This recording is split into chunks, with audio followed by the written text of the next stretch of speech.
दोस्तों, हाल ही में पिरामिडों के देश मिस्र में पुरातत्वविदों को राजा फराओं के भव्य मंदिर के 2400 सालों पुराने अवशेष मिले हैं। इन अवशेषों में कई नक्काशीदार पत्थर हैं जिस पर रहस्यमय अभिलेख बने हुए हैं। यह लेख पहले वाले लेखों से बिल्कुल अलग हैं। कुछ पुरातत्वविदों के मुताबिक ये पत्थर फराओं की दिनचर्या से संबंधित हैं, जिसमें एक फराओं के दिनचर्या के बारे में लिखा हुआ है। ये अवशेष हेलीपोलिस में मतरिया पुरास्थल पर मिले हैं। प्राचीन काल में मतरिया प्राचीन हेलीपोलिस का हिस्सा हुआ करता था, जहां पर सबसे ज्यादा फराओं मारे गए थे।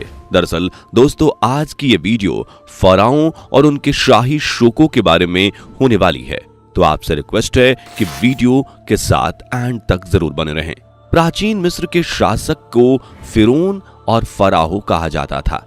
फिरौन को शासकों से भी बढ़कर माना जाता था। वो लोगों का नेतृत्व करने और व्यवस्था बनाए रखने के लिए चुने गए देवता थे। वो मिस्र के लोगों और उनके देवताओं के बीच एक महत्वपूर्ण कड़ी प्रदान करते थे। यूं तो मिस्र सभ्यता हमेशा से ही विवादों में बनी रही है, जैसे कि सृष्टि यानी कि पूरी दुनिया के पैदा होने के बारे में प्राचीन मिस्र में बहुत ही अजीब मान्यता थी। उनके मुताबिक एटॉम नाम के भगवान ने हस्तमैथुन किया, जिससे दो जुड़वा देवताओं का जन्म हुआ। इस तरह से दुनिया विकसित हुई। उनके मुताबिक एक राजा यानी कि फराओं की दिनचर्या संतुलित होनी चाहिए थी। उसे हर दिन वो सारे काम करने चाहिए जो कि उसे अच्छे लगते थे। काम ज्यादा होने की वजह से हर काम को अलग अलग दिन के हिसाब से बांटा गया था। सुबह उठकर सबसे पहले धरती का धन्यवाद करना सभी मिस्र वासियों की दिनचर्या का पहला और अहम हिस्सा था। उनका मानना था कि ये जिस चट्टान जैसी चीज पर हम टिके हुए हैं, बड़े बड़े महल बना रहे हैं, चल रहे हैं, ये कोई आम चट्टान नहीं है, बल्कि ये कोई अद्वितीय और अदृश्य शक्ति का रूप है। इसलिए तो इतना भार ये सह लेती है।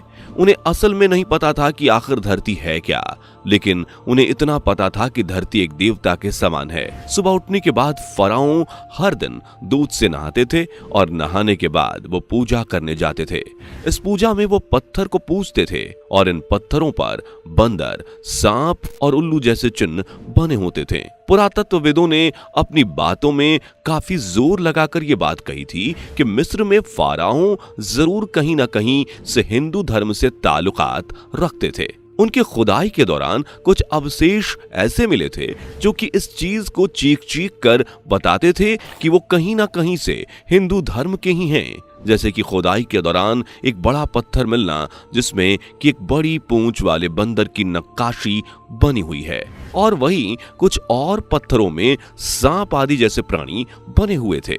दोस्तों, पूजा पाठ के बाद फराओं अपने महल में शाही नाश्ता करते थे। उसके बाद महल के कुछ काम निपटाकर मिस्र की बाहरी जनता से मिलते थे। दोस्तों, अभी तक की सभ्यताओं में सिर्फ मिस्र ही एक ऐसी सभ्यता है जिसमें इस चीज के प्रमाण मिले हैं कि फराओं जनता से मिलते थे, उनसे बात करते थे, उनकी बातों को समझते थे। लेकिन आप इस धोखे में मत रहिएगा कि हर फराओं ऐसा ही होगा। अधिकतर फराओं जनता से इसलिए मिलते थे ताकि वो जनता का दिल जीत सके, ताकि भविष्य में अगर कोई दूसरा फराओं आता भी है तो जनता उसे नकार सके। इसी बीच अगर फराओं को कोई सुंदर लड़की पसंद आ जाती थी तो वो उससे कथित तौर पर शादी कर लेते थे और उसे महल में रखते थे। ऐसे ही एक फराओं अपने जीवन में कई कई शादियां करते थे।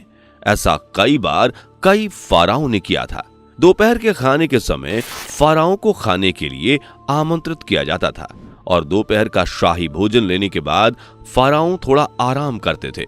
इस आराम के दौरान अगर फराओं का मन होता था तो फराओं अपने ही समूह से अपने पसंद की लड़की को पैर दबाने और शरीर की मालिश करने के लिए बोलते थे। जब फराओं अपने शरीर की मालिश कराते थे तो उनके शरीर पर एक भी कपड़ा नहीं होता था। वहीं दूसरी तरफ लड़की के तन पर कपड़ों के नाम पर सिर्फ शाही गहने होते थे। इस मालिश के खत्म होने से पहले एक बार फराओं उस लड़की को अपने साथ सुला लेते थे और फिर दोनों के बीच क्या होता था ये बताने की जरूरत शायद आपको नहीं है। आराम के बाद अगर महल में कोई फरमान आया होता था तो ही फराओं महल में जाते थे, वरना मंत्रियों को आगे का काम सौंपकर फराओं नहाने के लिए चले जाते थे। शाम को नहाने में फराओं को करीब 1 घंटा लगता था, क्योंकि इस दौरान कई लड़कियां फराओं को पानी से स्नान कराती थीं और इस समय फराओं बिल्कुल संतुष्टि से नहाते थे। शाम के स्नान के लिए हर फराओं ने लड़कियों के लिए एक अलग समूह बना रखा था, जिसमें लड़कियों की भर्ती की जाती थी और इन लड़कियों को इस काम की तनख्वाह दी जाती थी। ये लड़कियां लंबी, गोरी और पतली होती थीं। सिर्फ पतली लड़की को ही इस समूह में शामिल किया जाता था। फराओं को अक्सर मोटी लड़कियां पसंद नहीं आती थीं, इसलिए इस समूह में मोटी लड़कियों को शामिल नहीं किया जाता था। बता दें, फराओं के शरीर की बनावट बहुत अजीब सी होती थी, इसलिए हर लड़की फराओं के पास पहली बार में कंफर्टेबल नहीं हो पाती थी। और अगर फराओं को ये बात समझ में आ गई कि कोई लड़की उसके रूप का मजाक उड़ा रही है या फिर उन्हें अजीब निगाहों से देख रही है, तो फराओं उस लड़की को तड़पा तड़पा कर मार देते थे। जब कोई फराओं किसी लड़की के साथ अय्याशियां करते थे तो लड़की की आवाजें जरूर आनी चाहिए। फराओं लड़कियों के चीखने और चिल्लाने की आवाजें सुनकर अपने आप को ताकतवर समझते थे और जो लड़की जितना अच्छा चीखती थी, ऐसा करने पर उस लड़की को भी उपहार में काफी चीजें मिलती थीं। इसलिए लड़कियां जानकर चिल्लाती थीं और कोई लड़की अगर फराओं के पास नई नई आई है और उसे फराओं के बारे में कुछ नहीं पता और अगर वो फराओं के साथ संबंध बनाते समय नहीं चिल्लाती थी, तो उसे ये माना जाता था कि ये लड़की ताजी नहीं है और उसकी सजा ये होती थी कि उसे सैनिकों के हवाले कर दिया जाता था। इसलिए जब भी कोई लड़की नहीं आती थी तो मंत्री उसे पहले ही समझा देते थे, लेकिन ये काम वो मुफ्त में नहीं करते थे, बल्कि बदले में लड़की को मिलने वाले उपहार का आधा हिस्सा मांगते थे। बता दें, शाम के नहाने के बाद फराओं लगभग 30 मिनट के लिए अपने आप को अकेला छोड़ देते थे। इतिहासकार बताते हैं कि शायद इस समय वो अपने आप को डायरेक्ट अपने देवता से जोड़ने का प्रयास करते थे, जिसमें वो सफल भी होते थे। इसके तुरंत बाद वो उसी देवता की इबादत करते थे, जिसके बाद फराओं के लिए महल में एक महफिल का आयोजन होता था, जिसमें फराओं अलग अलग व्यंजनों का स्वाद लेते हुए अलग अलग लड़कियों को नृत्य करते हुए देखते थे। ऐसा करते करते लगभग रात हो जाती थी और अगर उन्हें भूख भी होती थी तो उन्हें शाही भोजन दिया जाता था। भोजन करने के तुरंत बाद फराओं अपने कक्ष में चले जाते थे, जहां बिना कपड़ों के कुछ लड़कियां उनका इंतजार करती थीं। लेकिन रात के समय फराओ बहुत कम ही रिलेशन बनाते थे। रात को सोने से पहले फराओ धरती को प्रणाम करते थे और उनका मानना था कि जिस धरती पर हम रह रहे हैं वो कोई सामान्य पत्थर नहीं है। दोस्तों, मिस्र में पहले ये सब नहीं होता था, पर रामेसेस के शासन के बाद मिस्र काफी गंदा हो गया था। दोस्तों, मिस्र ही एक ऐसी सभ्यता है जिसमें केवल एक चीज सत्य है और वो है रिलेशन। मिस्र के फाराओं का कहना था कि रिलेशन ही जीवन है। अगर जीवन में रिलेशन नहीं है तो कुछ भी नहीं है। इसलिए इंसानों को सबसे ज्यादा ध्यान इसी चीज पर देना चाहिए। मिस्र में त्योहारों के अवसर पर बड़े बड़े मेले लगते थे, जिसमें रिलेशन का ही आयोजन होता था। इस मेले में मिस्रवासी जानवरों से रिलेशन बना के अपनी आत्मा को तृप्त करते थे।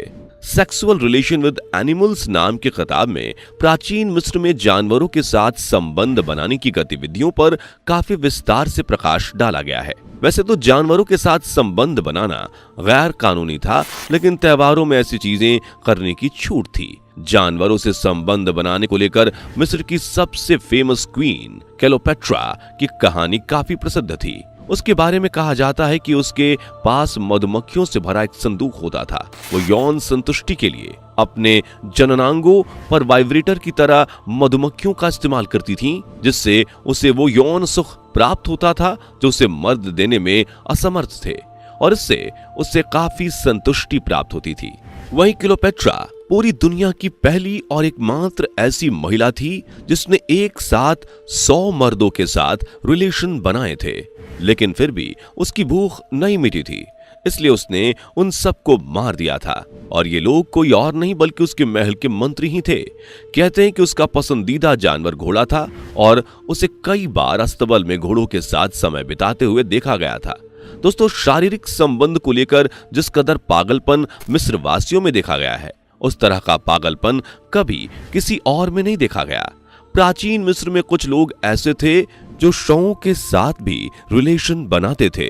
ऐसे लोगों से बचने के लिए लोग अपने मुर्दों को घर के बाहर छुपाकर 3-4 दिनों तक छोड़ देते थे ताकि शव सड़ गल जाएं, जिसके बाद लोग उनके साथ गलत काम ना कर सकें। दोस्तों, बेबीलोन की सभ्यता की तरह ही प्राचीन मिस्र में भी देह व्यापार को पवित्र माना जाता था। ऐसा माना जाता था कि ये उनके देवताओं के लिए किया जाने वाला सम्मानजनक काम है। वैश्याओं को प्राचीन मिस्र के समाज में काफी ऊंचा दर्जा मिलता था। इन वैश्याओं के साथ रिलेशन बनाने के लिए भेड़ की आंत से बने कॉन्डोम का इस्तेमाल किया जाता था। बता दें, मिस्र वासी बबूल के गूंद का इस्तेमाल गर्भ निरोधक के तौर पर करते थे। कुछ महिलाएं जानवरों के मल का भी इस्तेमाल गर्भ निरोधक के लिए करती थीं। वो जननांग पर मल का लेप करती थीं ताकि स्पर्म अंदर प्रवेश ना कर सके, जो कि काफी कारगर होता था। बता दे, फाराओं ने अलग अलग तरह के नियम बना रखे थे, जैसे कि फाराओं के बीच में हस्त मैथुन का एक नियम था। फाराओं प्राचीन मिस्र के समाज में हस्त मैथुन को सृष्टि के सृजन के लिए काफी अहम मानते थे। इसी वजह से कुछ खास मौकों पर मिस्र के शासक फाराओं नील नदी में हस्त मैथुन किया करते थे। ऐसी मान्यता थी कि इससे नील नदी में पानी का प्रवाह बना रहेगा। दोस्तों, ये बातें भले ही आपको अजीब लग रही हों, लेकिन इस तरह की कई अजीबोगरीब बातें इंटरनेट पर भरी पड़ी हैं। फाराओं के मुताबिक एक अजीब नियम और था, और वो ये था कि फाराओं बनने के बाद वो पिरामिड बनाने के लिए जगह देखें और अपने जीवन में वो एक पिरामिड का निर्माण जरूर करवाएं, और मरने के बाद उनकी मम्मी बनाकर उन्हें इन्हीं पिरामिडों में दफना दिया जाए। उनका मानना था कि मरने के बाद भी एक नई जिंदगी की शुरुआत होती है और उनकी आत्मा उनके शरीर में कई बार आती जाती रहती है, जिसके लिए वो अपने शरीर को मम्मी बनाकर प्रिजर्व करते थे। मिस्र की सभ्यता के कुछ न कुछ भाग हमेशा पुरातत्वविद वालों को मिला करते हैं, क्योंकि उनके मुताबिक ये सबसे बड़ी सभ्यता है और वो लगातार इस पर काम कर रहे हैं। इजिप्ट और जर्मनी की एक बड़ी टीम हमेशा इस सभ्यता पर काम करती है। पुरातत्वविद के अनुसार हमें अभी मिस्र की सभ्यता के बारे में जितना मालूम है वो केवल 1% है। अभी 99% जानना बाकी है। अब आप इस वीडियो की जानकारी से खुद अनुमान लगा लीजिए कि जब 1% ये है तो 99% कैसा होगा। दोस्तों, इजिप्ट ने दुनिया को कुछ चीजें अद्वितीय दी हैं, लेकिन इजिप्ट का शासन गंदा था। इस चीज को भी हम नहीं नकार सकते। इजिप्ट में आज भी उनकी सभ्यता की झलक देखने को मिलती है।